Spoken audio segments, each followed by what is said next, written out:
সবুজে ঘেরা এক সুন্দর গ্রাম।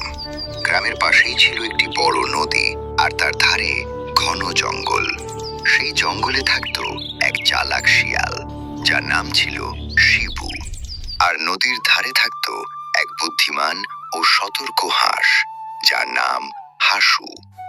শিবু খুব চতুর ছিল। সে সব সময় নিজের বুদ্ধি দিয়ে বিপদ থেকে বাঁচত, কিন্তু মাঝে মাঝে নিজের স্বার্থের জন্য অন্যদেরও ঠকাতে চাইতে।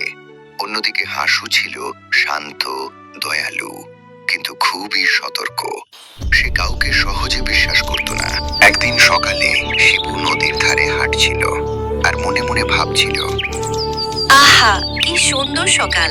যদি আজ একটা ভালো বন্ধু পেতাম। ঠিক তখনই সে দেখল নদীতে হাসু সাঁতার কাটছে। সে তখন হাসুকে দেখে বলল, এই যে হাঁস ভাই, কেমন আছো? ঠিক তখন হাসু বলল, ভালো আছি,